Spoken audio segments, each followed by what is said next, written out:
Le chef de l'État a convoqué les ministres en conseil extraordinaire ce mercredi. Contrairement à la tradition, plusieurs sujets brûlants seront sur la table, notamment la question sécuritaire et l'évaluation de la première semaine de l'opération d'enrôlement des électeurs. Le gouvernement s'engage à doter le ministère de la Défense des moyens conséquents pour assurer la sécurité nationale. Déjà, le ministère a reçu la première contribution à l'effort de guerre.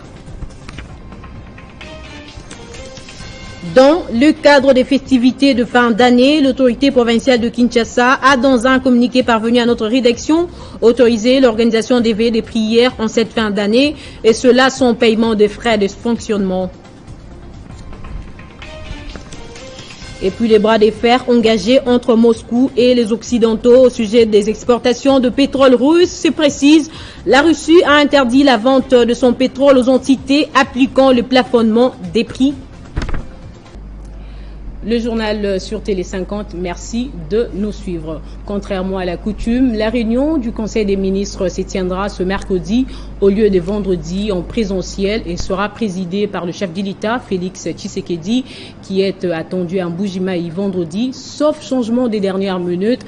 Plusieurs sujets brûlants seront sur la table du gouvernement pour cette dernière réunion du Conseil des ministres de l'année, notamment la question sécuritaire avec le faux retrait du M23 du groupement de Kibumba. Il y a également l'évaluation de la première semaine de l'opération d'identification et d'enrôlement des électeurs et bien d'autres dossiers.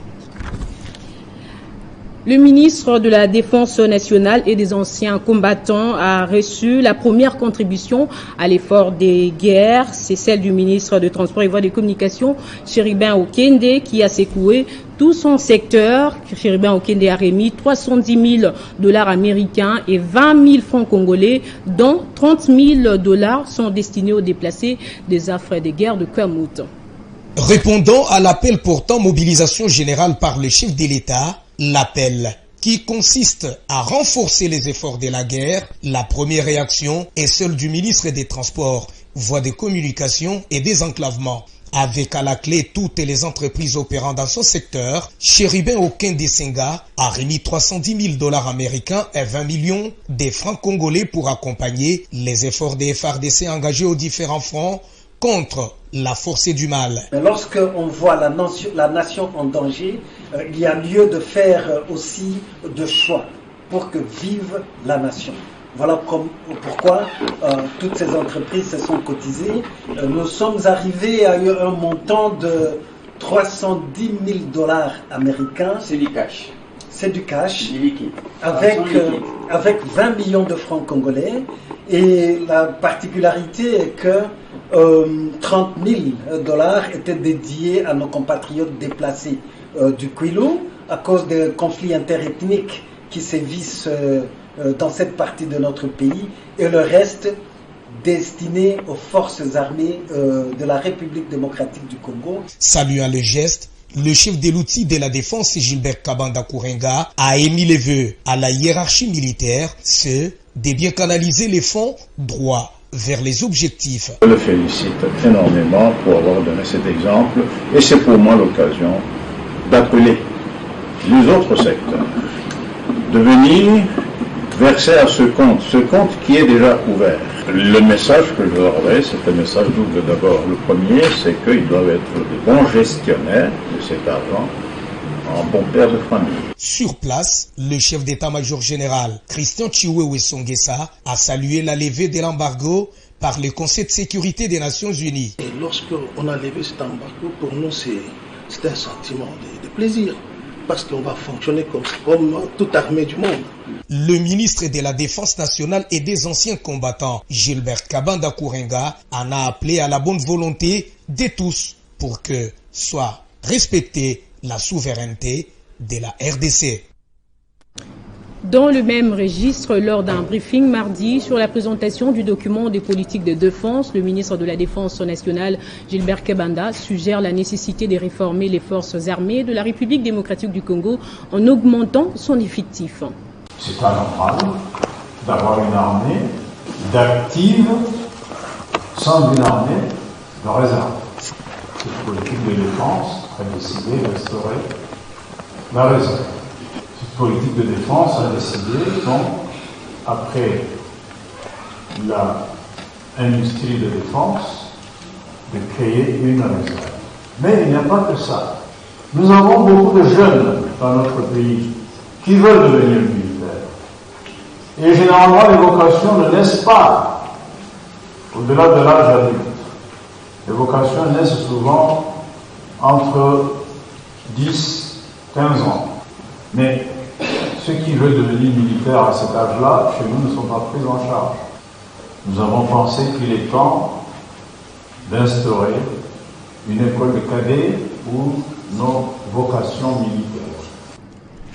Dans l'actualité également, un réseau de présumés espions rwandais et leurs complices congolais a été démantelé par les services de sécurité à Kinshasa. L'acquisition d'un patrimoine foncier dans les périmètres de l'aéroport d'Indjili a laissé entrevoir la préparation d'un plan similaire à celui à la base de l'assassinat de Juvenal Habyarimana. Leurs identités ont été officiellement dévoilées par le vice-ministre de l'Intérieur, assisté des porte-paroles de l'armée et de la police au cours d'un briefing diffusé sur la télévision nationale congolaise. Et puis, organisation des veillées de prière dans le cadre des festivités de Nouvel An. L'autorité provinciale de la ville de Kinshasa autorise et accorde une mesure de grâce aux églises de fonctionner sans paiement d'autorisation aux différents bourgmestres des communes. Et le commissaire provincial de la ville de Kinshasa est tenu de faire respecter cette disposition. L'autorisation concerne toutes les églises. Il y aura bel et bien veillé, et cela gratuitement. Il ne faut pas que les églises remettent $10 au bourgmestre ou à d'autres services. Ceux qui ont déjà versé les $20, je demande à ceux qui ont pris cet argent de restituer ça aux églises. Sinon, dès la semaine prochaine, nos avocats vont rester en justice contre les auteurs de ce forfait pour concussion. Donc, il est impensable qu'en plein 3e millénaire, qu'on puisse demander aux églises $20 pour organiser leur veillée. La fiscalité comme la parafiscalité est réglementée en République démocratique du Congo. Et lorsque vous lisez les canevas des droits et taxes contenus dans l'ordonnance loi de 2018, il n'est dit nulle part que les communes pouvaient exiger $20 aux églises en vue d'organiser la veillée. À présent, rendons-nous au Parlement. La session de septembre à l'Assemblée nationale a été prolifique, à en croire le rapporteur de la Chambre basse du Parlement. 24 projets et propositions de loi ont été adoptés par les élus du peuple et envoyés au Sénat pour une seconde lecture. Les activités parlementaires des sessions ordinaires de septembre 2022.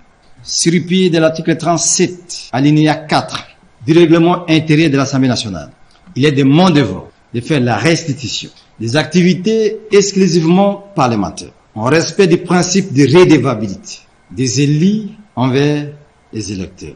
Cet exercice va consister à pouvoir circonscrire les activités parlementaires, lesquelles se répartissent en activités non législatives et activités législatives. Mesdames et messieurs, il est utile de rappeler que les activités non législatives concernent essentiellement la validation du pouvoir, les auditions en commission, l'approbation par l'Assemblée nationale et les contrôles parlementaires. En revanche, les activités législatives se rapportent d'une part aux lois adoptées par l'Assemblée nationale et envoyées au Sénat, et d'autre part celles déclarées recevables par l'Assemblée plénière et envoyées en commission. S'agissant des activités non législatives, en rapport avec la validation du pouvoir, au cours de cette session de septembre, l'Assemblée nationale n'a pas pu exercer cette prérogative. S'agissant des activités législatives, il s'est de noter qu'il y a d'une part des lois et propositions votées par l'Assemblée nationale et envoyées au Sénat pour examen en seconde lecture, et d'autre part celles déclarées recevables par l'Assemblée nationale et envoyées en commission pour examen approfondi.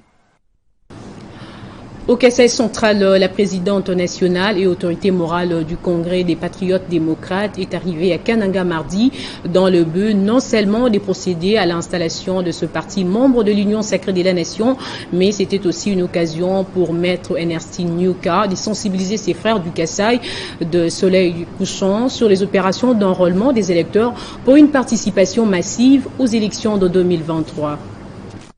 Déjà présent dans 13 des 26 provinces, et après son installation effective dans la capitale Kinshasa, le Congrès des Patriotes démocrates va désormais à la conquête de l'ensemble du territoire national. Quoi de plus normal pour Maître Ernestine Nyoka, présidente nationale et autorité morale du CPD, de commencer par son Kasaï central natal dans les soucis de respecter ses origines. Je foule le sol kanangais, 59 ans après. Il faut dire que l'émotion a été vive à la descente de l'avion. C'est ainsi que je me suis dit d'abord à Meninka. Ceux qui sont partis et que je n'ai pas vus ici dans cette belle province, mais que je viens voir aujourd'hui parce que pour moi, c'est un ultime voyage, un voyage important parce que j'estime qu'on ne peut pas faire de la politique sans qu'on ait foulé la terre de ses ancêtres. Conscientiser, sensibiliser tous pour que l'enrôlement soit une réalité si nous voulons que les élections soient une réalité.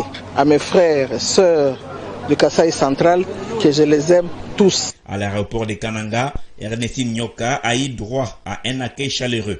Devant une foule compacte, l'autorité morale du CPD a expliqué l'importance de ces partis politiques, membres de l'Union sacrée, avant d'appeler toute la population du Kasaï de l'Ouest à aller s'enrôler massivement en vue de voter aux élections de 2023. Son agenda prévoit des civilités aux autorités locales et un grand meeting sera organisé pour expliquer notamment l'idéologie et la doctrine du CPD. On vient de l'apprendre, la démission des 3 ministres du gouvernement Samalou Kondé, membres d'Ensemble pour la République de Moïse Katumbi. Il s'agit de Chéribin Okende des Transports, Christian Mwando du Plan et la vice-ministre à la Santé. Nous y reviendrons avec plus de détails dans nos prochaines éditions. Processus électoral en République démocratique du Congo, quelques jours après le lancement officiel de l'opération d'enrôlement. Dans la première ère opérationnelle, la sensibilisation pour une participation massive s'est poursuivie. Kake Bouloudi a, au nom du parti politique Congo Debout pour le développement, invité la jeunesse à ne pas être de simples observateurs du processus électoral, mais à prendre part active. Sensibilisant la jeunesse sur l'importance du choix électoral, Kake Bouloudi à Kilimali les appelle à prendre activement part à l'enrôlement, une étape cruciale du processus électoral. J'appelle toute la jeunesse parce que moi, vraiment, je dois vous dire ici, surtout que je suis l'avocat de la jeunesse. Nous voulons une autre génération. Ça peut gêner les gens, mais nous voulons quand même une autre génération qui peut nous donner un autre modèle de gestion de la République. La première étape, c'est s'enrôler massivement. Une occasion également pour lui d'éclairer l'opinion sur sa nouvelle orientation politique qui rejoint le parti politique Congo Debout pour le développement de Pierre Tembele. Mais aujourd'hui, je pensais que je devais dire à la population quelle est l'orientation que j'ai prise pour mon avenir politique. J'ai pris 2 mois pour réfléchir sur quel serait le parti qui pouvait porter l'espoir du peuple congolais. Il y a un parti politique qui s'appelle CDD. CDD, c'est Congo Debout pour le développement. J'ai étudié la vision de ces partis, j'ai étudié la mission de ces partis, j'ai étudié les caractères de ceux qui dirigent ces partis et je pensais que nous pouvons nous battre avec ces partis. Le CDD est un parti politique qui soutient les actions du chef de l'État et qui prône l'espoir. Une activité de grande envergure s'est tenue hier mardi à Kinshasa, précisément dans la commune d'Engaba. La fondation Keren Tendey a fait sa sortie officielle en partageant sourire avec des centaines d'éphémères pour compatir à leur situation. Elle a distribué des vivres et non-vivres avec elle. Benjamin Moudiata était sur place. C'était plus qu'une simple sortie officielle le mardi 27 décembre à son siège. La fondation Karen Tendai a plutôt posé un acte compatissant d'une grande envergure et un ouf de soulagement vis-à-vis de cette classe sociale longtemps délaissée, en l'occurrence les filles mères. Tenue dans la commune d'Ngaba, au cœur des Moamba, la cérémonie haute en couleurs a servi du lancement d'une nouvelle ère de l'histoire de cette catégorie de la population qui, pour Karen Tendai, mérite aussi de vivre en toute quiétude, épanouie et en jouissant pleinement de tous leurs droits. Bien-être collectif. La Fondation Karen Tendai est une association sans but lucratif en caractère humain et social qui s'éveille irréversible valablement en faveur des couches fragiles de notre population. Précisément, le maire célibataire de la République démocratique du Congo en général et celle de la commune d'Ngaba en particulier. Karen Tendai inscrit ses actions humanitaires dans la réponse à l'appel du chef de l'État Félix Tshisekedi en faveur de femmes congolaises. Les bénéficiaires, de leur côté, ont trouvé des mots justes en guise de remerciements. La présidente de notre fondation Karen Tendai avait elle-même choisi ce jour pour partager sa joie avec nous autres, qui n'avons pas de soutien. Madame Karen Tendai a pensé à nous, nous la remercions infiniment. Décrété dans le cadre de la campagne nationale des solidarités en faveur des Congolais en détresse, le 3e mardi, Solidarité a vécu la Caisse nationale des solidarités et des gestions humanitaires des catastrophes avec la participation de 3 différentes délégations venues avec le don et les enveloppes répondre à l'appel du chef de l'État sur la mobilisation générale en faveur des déplacés internes dans l'Est et Gombandundu, mais aussi les victimes des inondations du 12 et 13 décembre 2022 à Kinshasa. Pour ce 3e mardi Solidarité, l'Union des sociétés minières aux capitaux chinois en République démocratique du Congo et l'Association des entreprises chinoises en RDC avaient, dans leur jubessière, 36 tonnes de riz, 35 tonnes de farine et 6 tonnes d'huile pour venir en aide aux victimes des catastrophes dues aux pluies diluviennes de Kinshasa. Donc aujourd'hui, cette donation constitue une preuve supplémentaire que la partie chinoise est disposée à travailler encore davantage avec tous les départements de l'État congolais. Bien avant, c'est la Ligue sportive pour la promotion et la défense des droits de l'homme qui avait également apporté son don. Et les experts gouvernementaux de la RDC dans la gestion des catastrophes, 2 groupes différents ont chacun remis des enveloppes à la Caisse des solidarités nationales et des gestions humanitaires des catastrophes, fruit des cotisations des membres pour participer aux efforts de la mobilisation générale. Des initiatives ont encouragé, d'après le ministre des Affaires sociales Modeste Mutinga, qui matérialise l'appel du chef de l'État visant à la solidarité nationale en faveur des déplacés internes et victimes des catastrophes naturelles. La séance de ce jour est une preuve éloquente que cet appel du président de la République n'est pas seulement entendu dans les frontières de notre République, cet appel est allé plus loin et la République populaire de Chine est l'une de ses premières de répondre à cet appel. De son côté, Raymond Bongolé Fouya, directeur général de la CSN-GHC, invite les autres Congolais à emboîter les pas. Dans ce message de vœux adressé au président de la République et de soutien à l'autorité des régulations et de la sous-traitance dans les secteurs privés ARSP, dirigé par Miguel Katambe, un message prononcé par un collectif représentatif de jeunes entrepreneurs qui œuvrent dans la sous-traitance. Excellence, Monsieur le Président de la République, chef de l'État, avec nos hommages les plus déférents. Nous sommes un collectif de jeunes de l'espace Grand Katanga œuvrant dans la sous-traitance au secteur privé. À l'occasion des festivités de fin d'année et de Nouvel An, nous vous présentons les vœux les meilleurs pour 2023 qui s'annonce très décisive pour l'avenir de notre pays et pour laquelle nous marquons en lettres d'or notre soutien indéniable.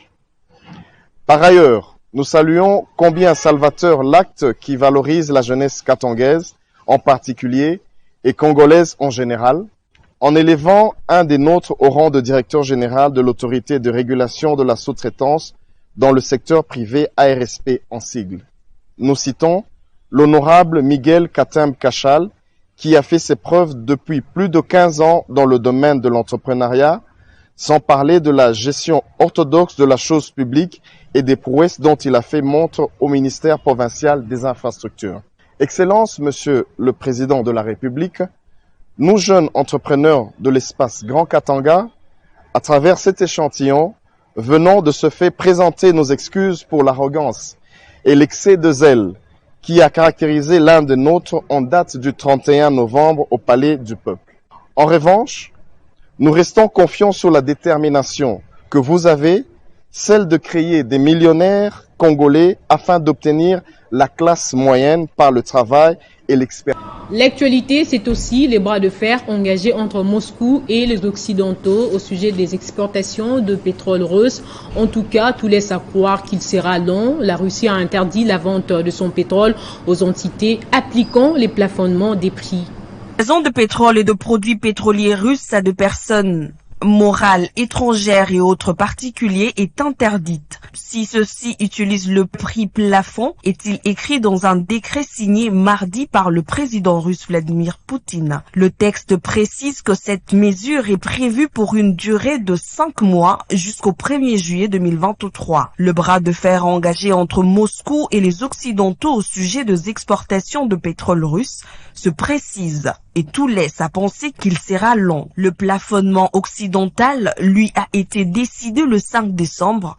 Il interdit aux entreprises européennes, américaines, britanniques, canadiennes, japonaises et australiennes de fournir le service permettant le transport maritime du pétrole russe vers le pays tiers au cas où le prix dépasserait le plafond de $60 ou 56 € le baril. L'objectif est de réduire la capacité de Moscou à financer son opération spéciale en Ukraine.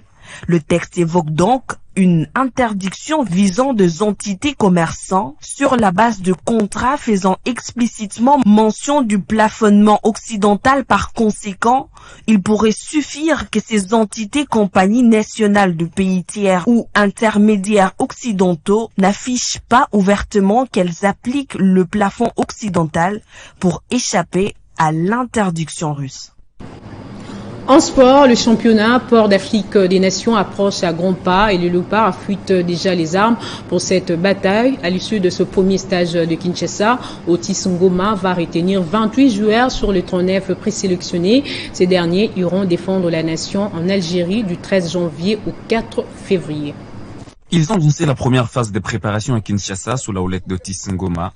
Donc, c'est pas 5 secondes là.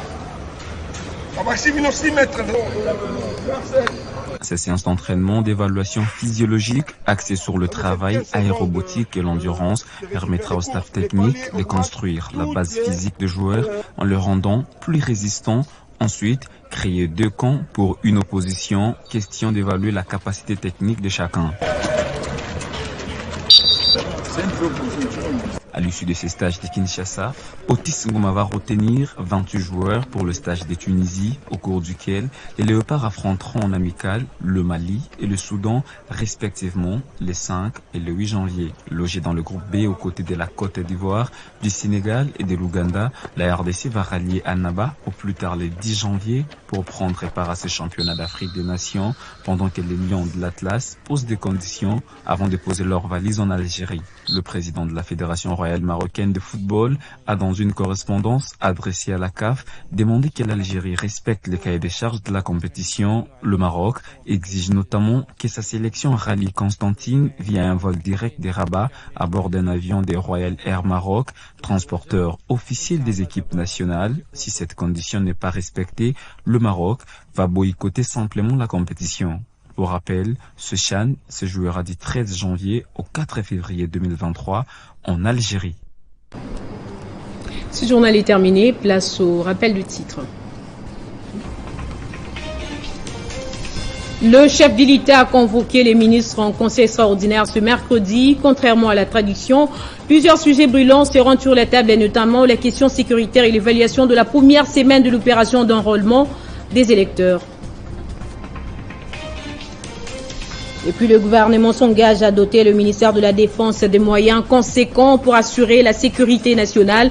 Déjà, le ministère de la Défense nationale et des anciens combattants a reçu la première contribution à l'effort de guerre.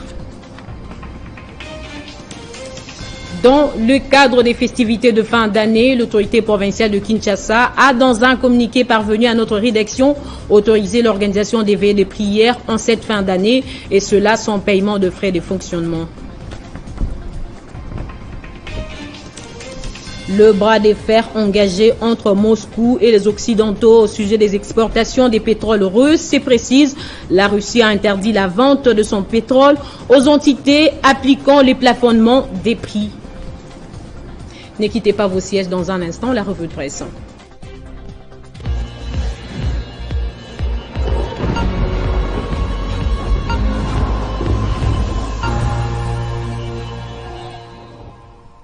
Et ce sera avec Héritier Ntamboa qui me rejoint de l'autre côté du studio. Bonjour et bienvenue. Bonjour Jennifer Kayembe, bonjour aux téléspectateurs de Télé 50. À la une de votre revue de presse, le document des défenses nationales rendu public dans un contexte d'agression rwandaise. Oui, Jennifer Kayembe, les sujets faits d'ailleurs, la une du journal Forum des Astres qui titre « Les gouvernements annoncent les services militaires obligatoires pour les finalistes du secondaire ».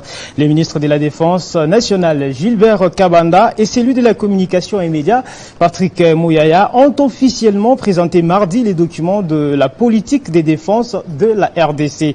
Selon Gilbert Kabanda, Jenny Kayembe, les services militaires obligatoires pour la jeunesse congolaise sonnent comme une urgence vitale pour la nation, particulièrement à cette période. Pour le ministre de la Défense, ces services permettraient justement, Jenny Kayembe, à la fois de réduire sensiblement, voire d'éliminer la formation des groupes armés florissants dans l'Est et dans le Sud, ainsi que les phénomènes Koluna, et de constituer une armée jeune et motivée pour la défense de la patrie. Abordant le même sujet, Jennifer Kayembe, les quotidiens, la prospérité écrit à son tour FRDC, une série de nouvelles stratégies en marche. À la page 20 du journal, ces derniers fait savoir que les documents présentés hier au cours d'un briefing sur les antennes de la RTNC est une première pour le pays de Félix Tshisekedi, qui va disposer d'un document de politique de défense, chose qui n'était pas le cas depuis l'accession de la RDC à son indépendance. Jennifer Kayembe, un document qui reprend cependant les axes stratégiques de la vision du chef de l'État Félix Tshisekedi, qui selon la prospérité fait la montée en puissance des forces armées de la RDC son objectif majeur. On termine avec le couac constaté dans les centres d'enrôlement des électeurs. Mais déjà, il faut signaler que les questions seront débattues lors du Conseil des ministres de ce soir. Justement, à ce sujet, Jennifer Kayembe, Africa News pointe à la page 7 de son journal enrôlement, déficit des kits, lenteur et mauvaise qualité de la carte, ça craint. J'ai seulement constaté que la qualité de carte est, on dirait, une copie.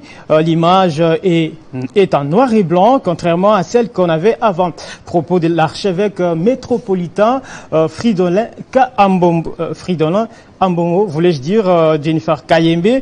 Africa News se pose la question de savoir si la CENI de Kadima est-elle en train d'échouer à son premier test.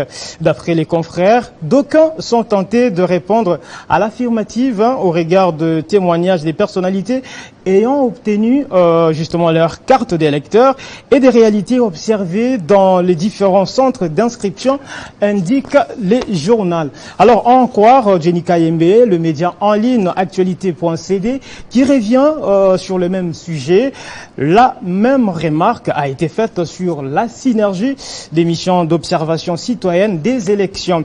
En dépit de cette situation, l'archevêque de Kinshasa a appelé les Kinois à s'enrôler massivement. Pour rappel, Jennifer Kayembe, la conférence épiscopale nationale du Congo et l'église du Christ au Congo ont lancé 600 observateurs pour les opérations d'identification et enrôlement des électeurs. Renchérissent justement les confrères Jennifer Kayembe. Merci beaucoup, Héritier Ntamboa, pour votre revue de presse. Merci beaucoup, Jennifer Kayembe. Ainsi s'achève complètement ce journal et bonnes fêtes de fin d'année sur Télé 50.